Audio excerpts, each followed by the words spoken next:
El terremoto de Japón fue el más grande de los registrados en el país.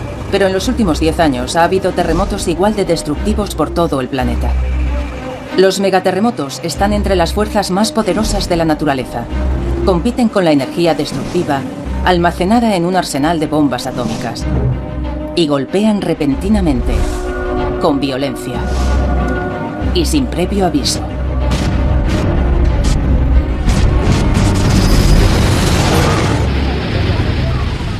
En 2004, un megaterremoto desencadenó en Sumatra un monstruo que mató a más de 250.000 de personas.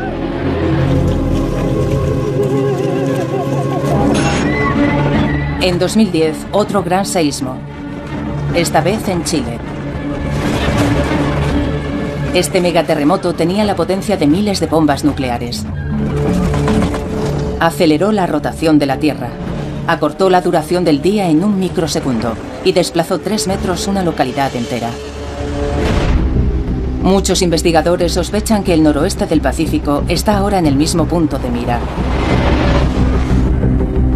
3 grandes ciudades, Vancouver en la Columbia Británica, Seattle en Washington y Portland en Oregón, y 10 millones de personas se sitúan justo en la zona de peligro.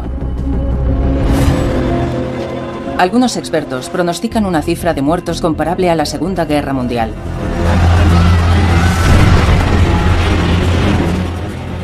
En la que murieron hasta 4 de cada 1000 personas.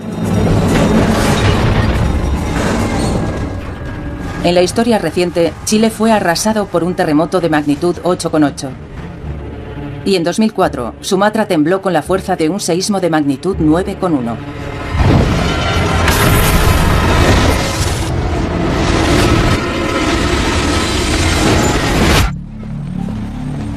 Los investigadores piensan que la amenaza de un megaterremoto es real.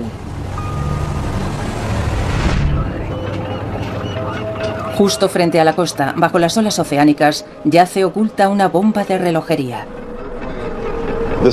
De aquí va a venir el terremoto. Está a una profundidad de unos 15 kilómetros bajo el suelo oceánico que está justo debajo. El geólogo marino Chris Goldfinger se acerca todo lo humanamente posible al lugar donde la Tierra empezará a abrirse. La zona de impacto del megaterremoto. Preferimos creer que la Tierra bajo nuestros pies es sólida. Pero fíjense bien. La corteza en realidad está formada por alrededor de una docena de placas que se desplazan, se extienden y friccionan entre sí a lo largo de las líneas de falla. Así es como se gestan los grandes terremotos. En Cascadia, una de las placas del Pacífico llamada Juan de Fuca converge con la norteamericana y se hunde por debajo de ella. Es una franja especial llamada zona de subducción. Un megaterremoto se forma cuando 2 placas se quedan enganchadas, aumenta la presión y al final se liberan con furia. Los investigadores no pueden mirar en el interior de la Tierra y observar las placas, pero los instrumentos de alta tecnología dibujan un panorama de catástrofe inminente. Una cámara submarina graba imágenes del lugar donde ambas placas están en contacto, a unos 100 kilómetros de la costa. El vídeo apenas revela señales de alarma. Pero Goldfinger ve fuerzas descomunales y peligrosas en acción. Bien, vamos a sacarlo. El sonar detecta lo invisible para la cámara.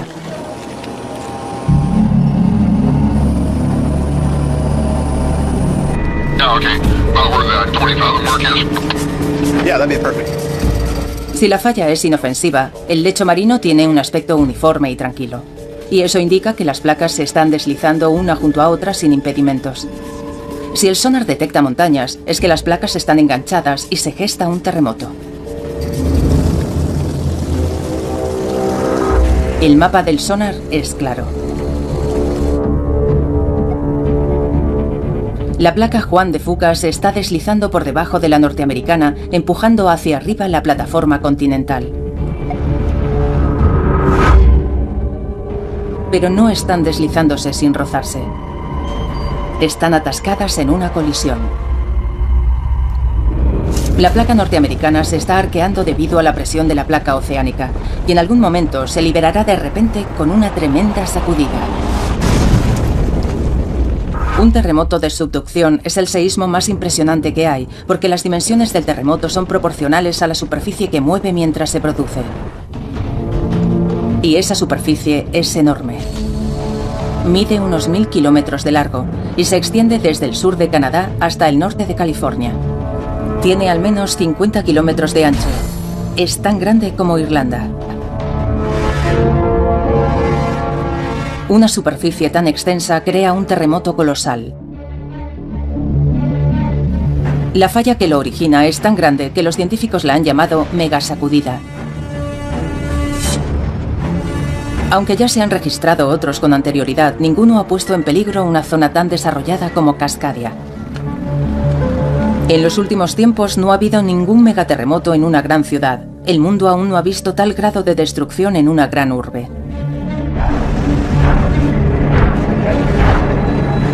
Debido al tamaño de la falla, los tremendos temblores pueden durar hasta 5 minutos. Toda una vida de horror para quienes sufren la experiencia.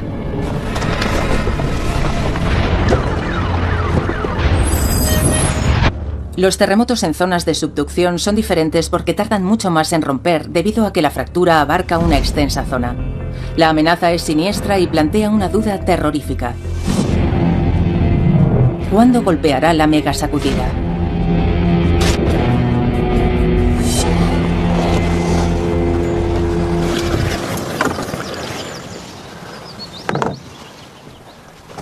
Los geólogos Rob Wither y Tim Walsh buscan pistas.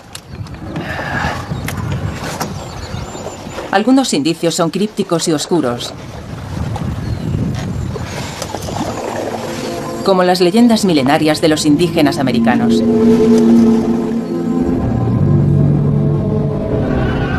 Hablan de una batalla campal entre dos criaturas míticas, el ave del trueno y la ballena. Algunos interpretan que el ave del trueno representa una fuerte sacudida terrestre y la ballena, el mar.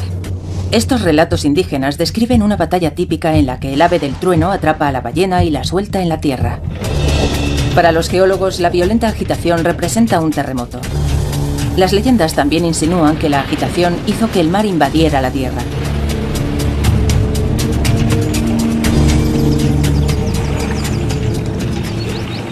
Este conjunto de árboles muertos desde hace milenios se conoce como el bosque fantasma. Un bosque petrificado que tiene una historia que contar.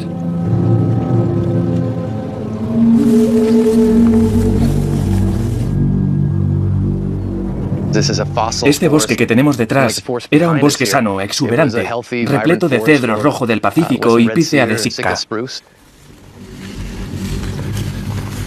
Los investigadores sospechan que hubo un terremoto colosal. El terreno se hundió. La marea lo invadió todo. Y se formó un pantano que ahogó los árboles.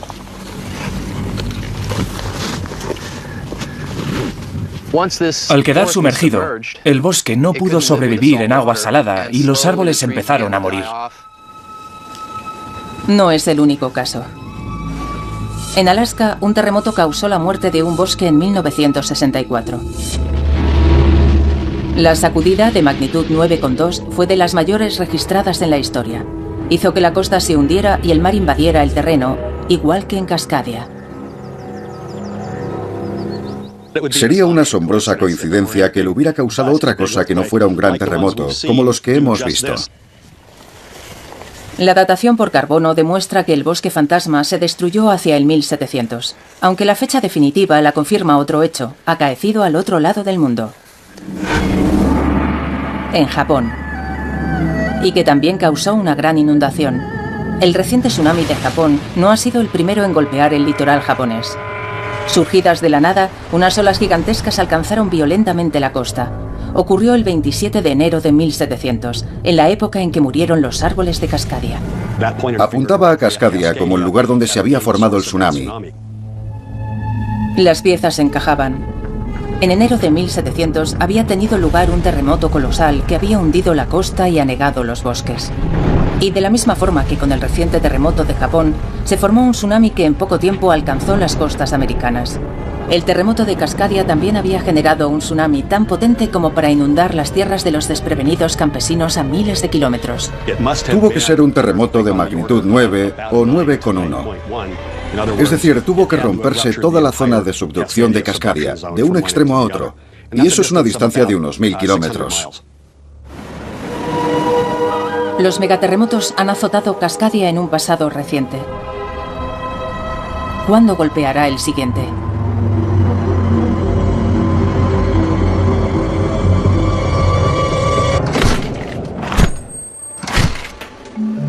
En una fría cámara de la Universidad Estatal de Oregón, Chris Goldfinger busca pistas entre montones de tierra. Son muestras que ha recogido del suelo oceánico a gran profundidad.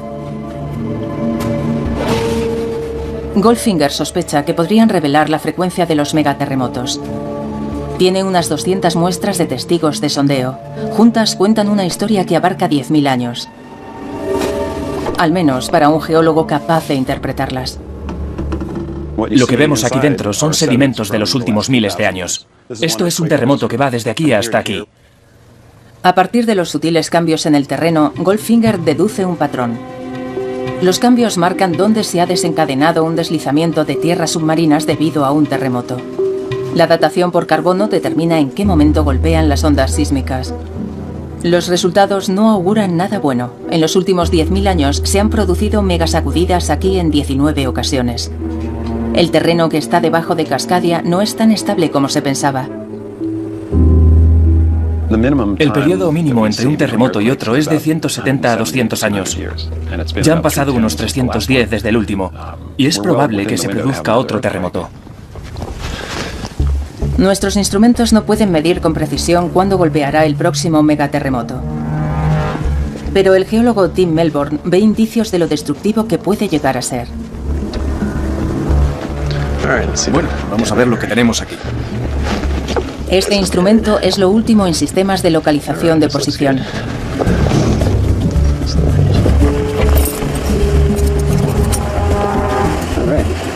Están las 5 luces encendidas. El sistema GPS revela lo que no podemos ver ni sentir, y las lecturas son alarmantes. Aquí el terreno se está moviendo. Esta estación se mueve unos 2 centímetros por año, porque a medida que la placa Juan de Fuca se va deslizando por debajo del continente, arrastra a la placa norteamericana. El GPS emite una luz que indica una fuerza increíble.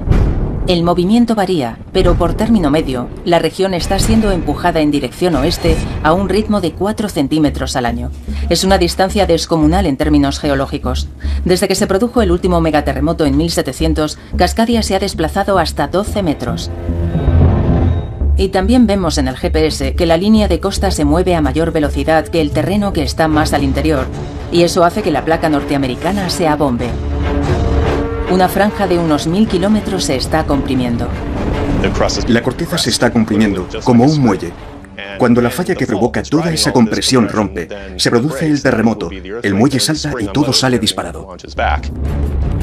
La zona atrapada entre las placas se libera y de repente y sin avisar, un terreno del tamaño de Irlanda se levanta bruscamente más de 10 metros. Tanto la tierra como el agua del mar se estremecen y agitan con una furia colosal.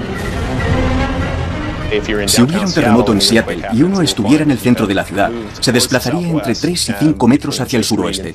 Y si estuviera en la costa, se encontraría con que también se ha desplazado hacia el suroeste, pero entre 5 y 10 metros. El terreno que la falla había ido empujando hacia arriba a lo largo de 3 siglos se desplomaría. Lo que había subido, la costa, cae. Y lo que había bajado, al borde de la falla, sale disparado hacia arriba. El ecosistema se transforma cuando hay un terremoto. Las playas desaparecen bajo las olas. Las ciudades costeras que están más hacia el interior se encuentran con el océano a las puertas. Un bosque tras otro podrían dejar de existir. No hay incertidumbre. Este movimiento en vertical junto a la costa de los terremotos de la zona de subducción lo hemos visto en decenas de casos. Con la liberación de las placas, también es posible que se desencadene uno de los fenómenos más destructivos, el tsunami.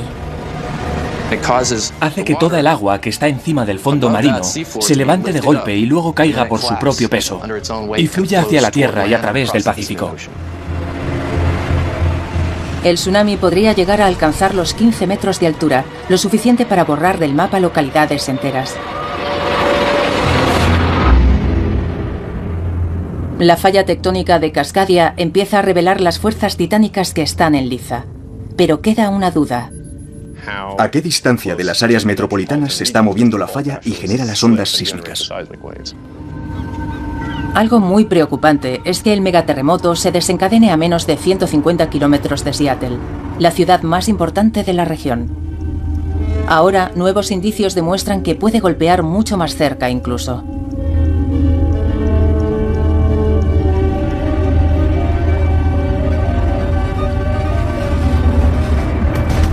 No lejos de Seattle, la falla está vibrando.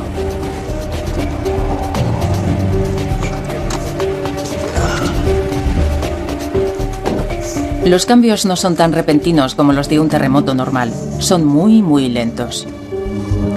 Esta falla que a todos nos preocupa tanto no es algo muerto e inanimado. En realidad es algo que está muy vivo. Unos 80 kilómetros hacia el interior desde la costa, las placas de Norteamérica y Juan de Fuca friccionan entre sí. Melbourne hace un seguimiento de los temblores en un instrumento subterráneo que registra los movimientos de la falla. Rex, hay que poner esto abajo, en la arena. Manténlo derecho y pégalo en el registrador de datos. Así podemos ver, minuto a minuto, dónde se está moviendo la falla de Cascadia y cuánto se ha desplazado en las últimas 12 horas. La falla no se mueve todos los días, sino a breves intervalos de 14 meses. Los cambios son los primeros movimientos sísmicos que los expertos han aprendido a predecir aquí. Y llegan como un reloj cada 14 meses. En el laboratorio de Melbourne, en la Universidad Central Washington, se vierten los datos de todos los instrumentos repartidos por el estado. Melbourne los analiza por dos motivos: las señales de un episodio más grave y lo cerca que se sienten los temblores en Seattle. Cuando él y Rex Flake trazan el mapa de la zona donde se está moviendo la falla, el resultado no augura nada bueno. Sí, esta es por lo menos un 60% más grande. La zona de la falla atascada no se detiene en la costa de Cascadia, penetra en el continente, al menos en la región del estado de Washington, como mínimo unos 80 kilómetros. Las zonas atrapadas parecen extenderse mucho más tierra adentro de lo que se pensaba. Eso indica que se trata de un temblor mucho más potente, mucho más cercano a donde viven personas. En la práctica es el doble de ancho que la falla, y al duplicar el ancho, se duplica la cantidad de energía que libera la falla. Al duplicarse la energía liberada, se convierte en un terremoto de una potencia colosal. Quizá el mayor que pueda haber en todo el planeta. Y podría golpear mucho más cerca de Seattle de lo que puede nadie imaginar. Y causar una destrucción masiva. Hablamos de algo que es decenas de miles de veces superior a cualquier terremoto que hayamos visto en energía liberada. Seattle debe prepararse para una catástrofe que no previeron quienes edificaron la ciudad. Pero no es la única ciudad que debe asimilar la funesta noticia. En medio del continente, en el corazón de América, podría estar gestándose otro gran terremoto.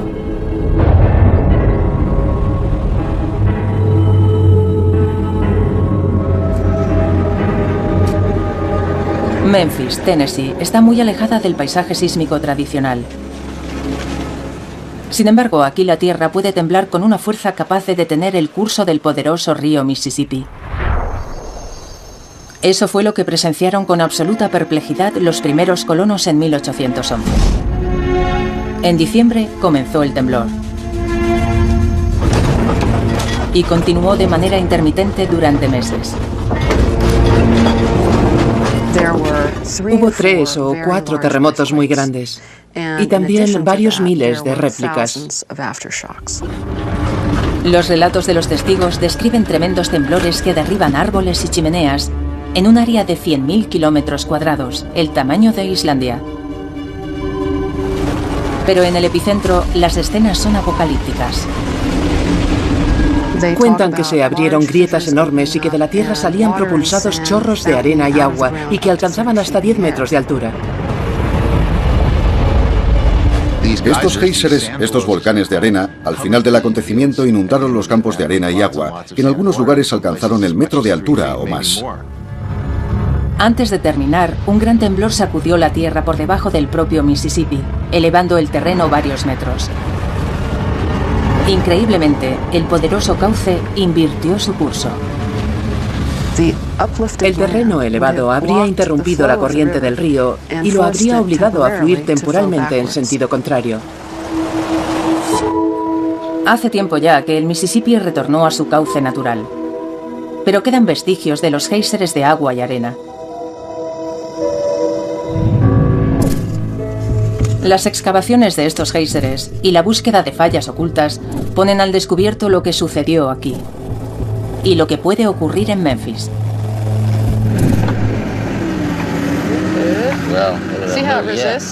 Martisha Tuttle y Eugene Buddy Zweig descubren información muy preocupante enterrada en los campos. Los terremotos de 1811 y 1812 no sucedieron por casualidad. Solo eran los últimos de una serie que se extiende a lo largo de cientos, si no miles de años. Esto es el dique de arena por donde el agua y la arena salieron disparadas a la superficie. Los terremotos transformaron la tierra húmeda y arenosa en un fluido. La presión del agua entre los granos de arena aumenta por el temblor y hace que se separen y dejen de estar en contacto unos con otros.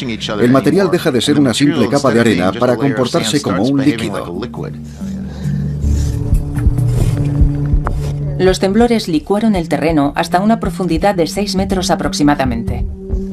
El aumento de la presión dentro del terreno licuado lo obligó a buscar una salida. Hizo erupción. Pero no todos los volcanes de arena datan de 1811 y 12. Muchos erupcionaron anteriormente, lo que revela un patrón de sacudidas aquí, en el centro del continente. Los más antiguos se concentran en torno a los años 1450 y 900 después de Cristo, y hay algunos más antiguos aún. Cada 500 años parece ser que ha habido también un gran terremoto, en realidad una sucesión de terremotos. En una región donde apenas existe otra actividad sísmica, a miles de kilómetros del borde de la plataforma continental, esta repetición cada 500 años ha convulsionado el campo de la ciencia que estudia los terremotos. Si sobrevuelas la parte central de Estados Unidos, ves un paisaje de granjas muy tranquilo, sin montañas. No hay declives bruscos del terreno. ¿Qué fuerzas ocultas generan estos terremotos? Beatriz Magnani, de la Universidad de Memphis, intenta descubrirlas. Cuando no hay fallas visibles en la superficie, Magnani enseña a sus alumnos a buscar fracturas subterráneas. Hemos descubierto una nueva falla, nadie conocía su existencia y está situada justo aquí. Ahora la clave está en saber cuándo fue la última vez que esta falla se movió. No lejos de Memphis, el equipo ha salido en busca de fallas, principalmente con un aparato de rayos X. Listos para empezar. Utilizan las ondas sísmicas, las mismas ondas que genera un terremoto.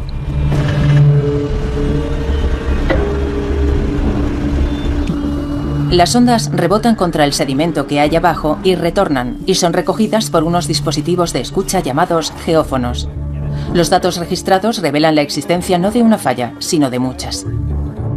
Nos encontramos con que hay múltiples fallas que están ocultas bajo los sedimentos del río Mississippi. Es un fenómeno fuera de lo común que los geólogos todavía se afanan en comprender.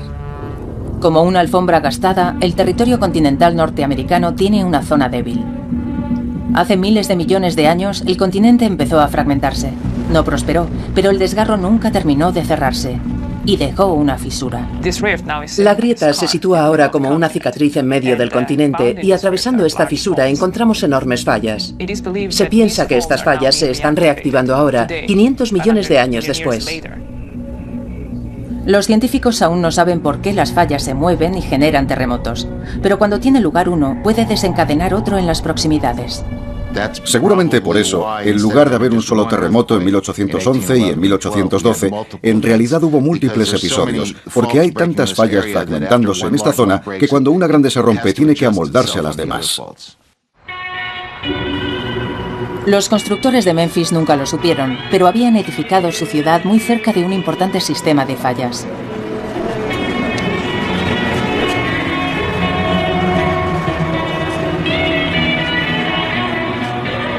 Memphis, Tennessee, no está preparada para un terremoto, pero si los científicos tienen razón, tendrá que enfrentarse en breve a un seísmo capaz de reducir a escombros la ciudad y amenazar la vida de sus habitantes. A tenor de algunas mediciones, el peligro es tan grande como en California. Calculamos que el índice de probabilidades de que en los próximos 50 años se produzca un terremoto de magnitud en torno a 6 es del 80 o 90%. Los terremotos que sacudieron este lugar en 1811 y 12 fueron incluso más potentes, y los chorros que brotaron del interior cubrieron de arena una inmensa área. Estas marcas son tan grandes que pueden verse desde el aire. Vamos a echar un vistazo a aquella zona de allí. Muy bien. Los volcanes de arena se extienden por una superficie de miles de kilómetros cuadrados. Solamente un gran terremoto es capaz de licuar un área tan extensa. Pienso que fueron terremotos muy potentes. Al menos uno de ellos fue de magnitud 7,6 o superior. Lo que está claro es que la destrucción fue enorme. La zona de destrucción fue inmensa y, por tanto, con independencia de si fueron terremotos de magnitud 7 u 8, sacudieron una superficie muy grande, con mucha fuerza y durante bastante tiempo. En 1811 había muy pocos edificios que pudieran derrumbarse y matar a personas.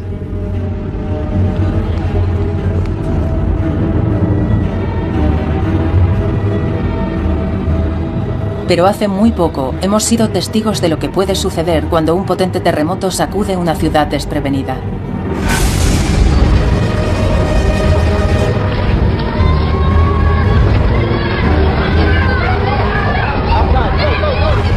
Esto es Haití en 2010.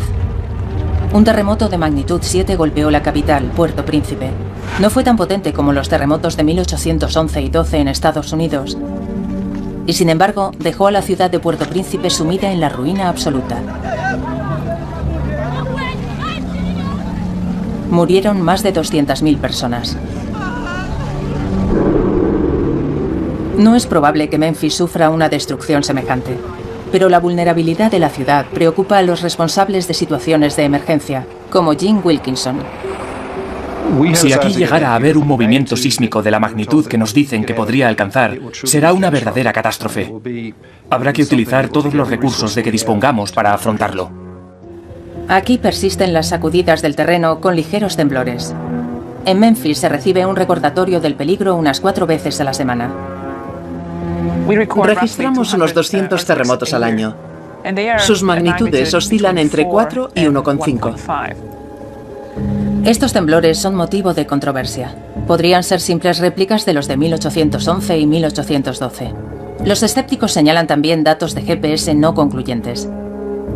Si apenas hay indicios de fuerzas que colisionan bajo la Tierra, en su opinión eso significa que aquí la zona de falla se está cerrando. Su teoría es que los terremotos de 1811 y 12 y los grandes terremotos que los precedieron cada 500 años han desactivado ese sistema de fallas. No deberíamos esperar otro terremoto hasta dentro de unos 10.000 años. Beatriz Magnani está entre los que piensan que el peligro existe. Debemos seguir vigilando la zona sísmica, porque es el mismo sistema de fallas que se ha venido rompiendo en los últimos 5.000 años. Y solo hace falta una.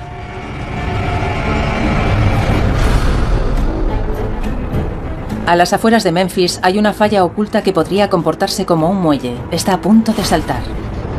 Los terremotos ocurren prácticamente a diario. Sabemos por la historia que fueron episodios graves y muy destructivos y hay consenso sobre que el peligro es real. 3.000 kilómetros al noroeste, en Cascadia, no hay controversia. Aquí el tiempo ya ha empezado a correr. Los científicos intentan determinar si las ciudades superarán la sacudida de un megaterremoto. Si hubiera un seísmo semejante aquí, sería el primero de la historia que golpea una gran ciudad de Estados Unidos. Resulta que nunca hemos tenido un terremoto tan fuerte cerca de edificios tan altos. Tom Heaton, del Instituto de Tecnología de California, y Kim Olsen, de la Universidad Estatal de San Diego, han estudiado cada uno por su cuenta cómo afectaría un megaterremoto a Cascadia. En el modelo tridimensional de Olsen, toda la región sufre una brusca agitación. Aparece coloreado de amarillo y verde. Es un fenómeno observado en muchos terremotos. El terreno se agita de un lado a otro muy deprisa. Con una vibración tan rápida, los edificios de ladrillo sin reforzar tienden a derrumbarse. Son edificios que suelen terminar en escombros, matando a las personas que están dentro.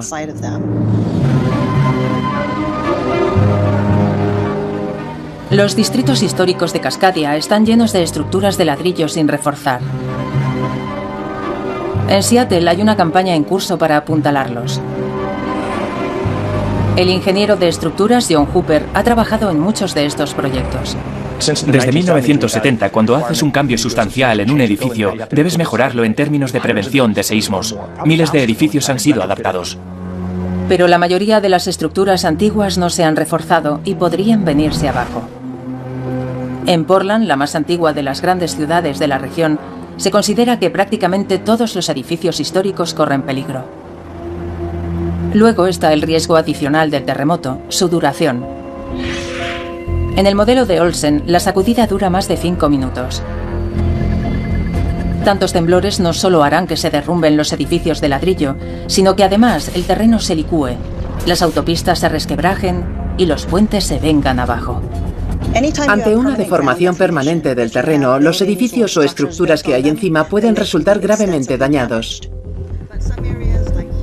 Yumei Wang vigila las amenazas geológicas que se ciernen sobre Oregón. Cree que se producirá un megaterremoto en Cascadia que licuará el terreno a lo largo de los cauces fluviales, interrumpiendo el suministro de energía y combustible en todo el estado. Los tanques de almacenamiento de combustible probablemente vaciarán su vital contenido en el río y las líneas de alta tensión se caerán. Aquí el terreno podría agrietarse y separarse unos 8 metros arrastrando las torres.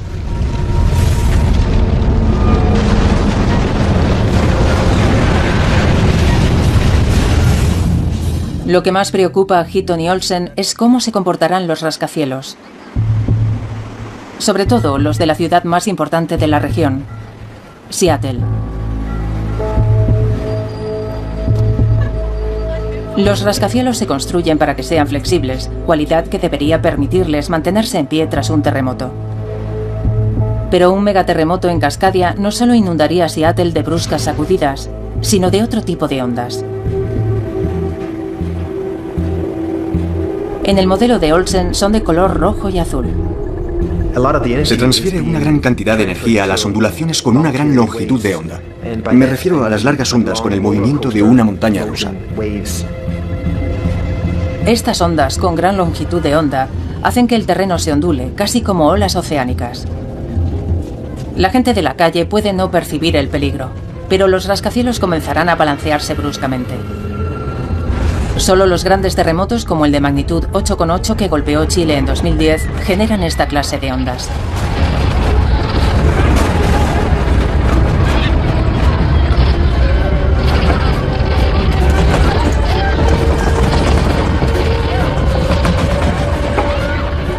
Estas ondas pueden ser especialmente peligrosas en Seattle, porque la ciudad está asentada en suelos profundos que atrapan la energía sísmica. Amplifica esos movimientos lentos de la Tierra. Hace que sean mayores y que duren más tiempo. Lo que tememos es que el balanceo se acentúe tanto que los rascacielos terminen desplomándose.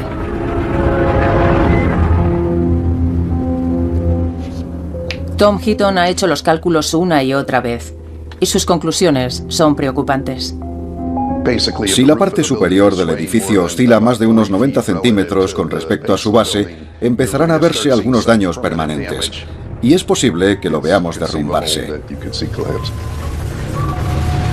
Heaton cree que hay muchos edificios de 10 o más plantas que peligran. John Hooper reconoce que algunos rascacielos podrían caer, pero asegura que no la mayoría.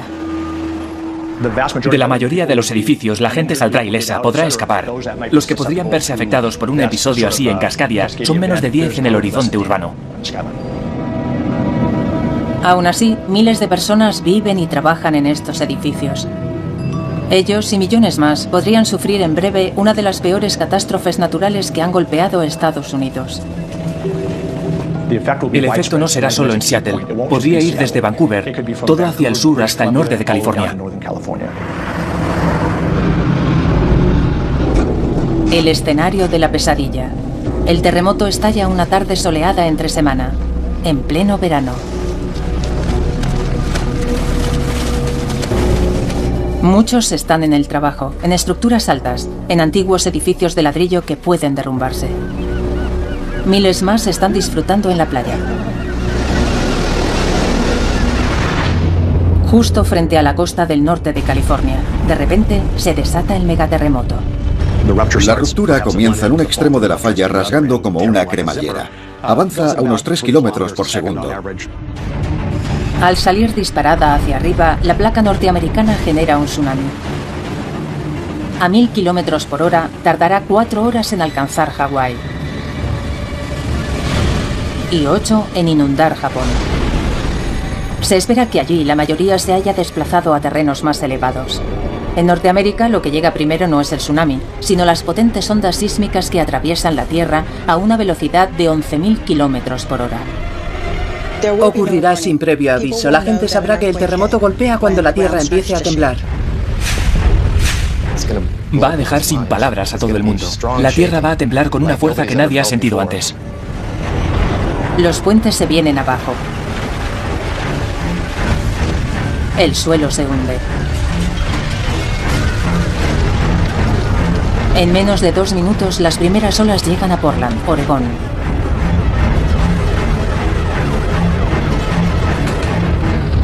Yo buscaría algo resistente como una mesa maciza y haría lo de agacharse, cubrirse y sujetarse fuerte. Las personas que estén en los edificios históricos de la ciudad no tendrán mucho tiempo. Cientos, si no miles, podrían verse atrapadas en ellos. En menos de 30 segundos, las primeras olas llegan a Seattle.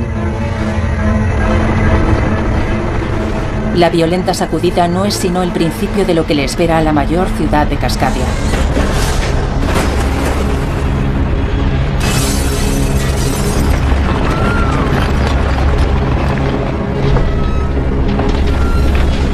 Puede que uno solo disponga de medio minuto desde que percibe el temblor de baja intensidad hasta que las sacudidas empiezan a superarlo.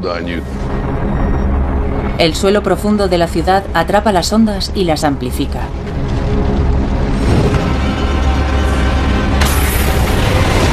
Si estás en un edificio alto, notas que empieza un tambaleo enérgico.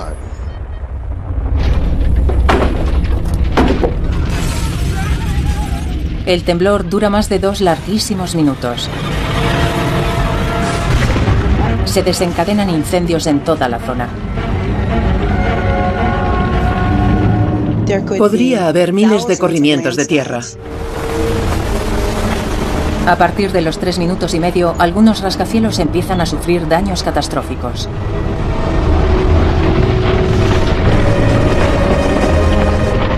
Y la mayoría de los edificios de acero empezarán a fracturarse las soldaduras. En el caso del hormigón, empezarán a abrirse grietas en ese material. 1 o más podrían desplomarse.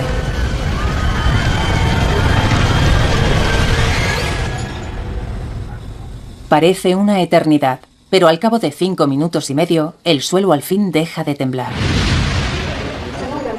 Los supervivientes de las ciudades desalojan la zona. Acaban de sufrir uno de los fenómenos más violentos del planeta.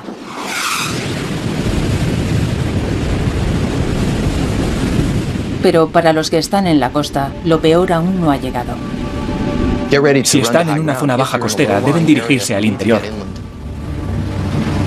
A los 20 minutos de haber cesado el temblor, la primera ola monstruosa golpea Oregón.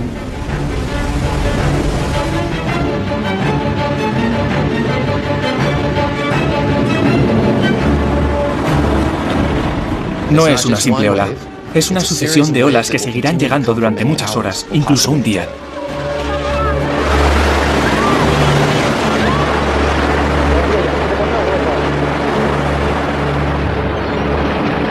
Cuando termine, 3 grandes ciudades habrán quedado prácticamente aisladas y destrozadas. Kilómetros de litoral habrán sido borrados del mapa. Miles de edificios habrán quedado destruidos o con daños permanentes. Más de 1 millón de personas se habrán quedado sin hogar. En Oregón habrán muerto hasta un total de 5.000 personas. Y pensamos que es un cálculo a la baja y que la cifra puede ser mayor. Es como nuestro Katrina, aunque pensamos que los daños serán muy superiores. Con la planificación adecuada, los servicios de emergencia no tardarán en llegar a la zona. Los helicópteros traerán el combustible y los alimentos y medicamentos necesarios. Y poco a poco, la región volverá a la vida. Pero la clave para una pronta recuperación es la prevención. Entonces, con esta adaptación, lo que hace es conectar los suelos con las torres. Sí. Para que se mueva todo a la vez. Sí. Lo que ve aquí es el acero que hemos colocado. Hay múltiples técnicas de ingeniería estructural que se pueden aplicar para reforzar el edificio y evitar que se derrumbe. Cientos de personas trabajan en este laboratorio de la Universidad Estatal de Portland. Piensan que se hubiera derrumbado en un megaterremoto en Cascadia. Si se hace la adaptación adecuada, este edificio se comportará mucho mejor que un edificio normal. Estados Unidos es un país resistente. Después de sufrir catástrofes como la del Katrina o los atentados del World Trade Center, fuimos capaces de recuperarnos y después de un terremoto en Cascadia, sabremos recuperarnos. Hoy, un día cualquiera de verano, Cascadia es la imagen de la tranquilidad, completamente ajena al peligro que acecha en el fondo del mar y en las profundidades de sus majestuosos volcanes. Portland, Vancouver y Seattle están a salvo. Por ahora.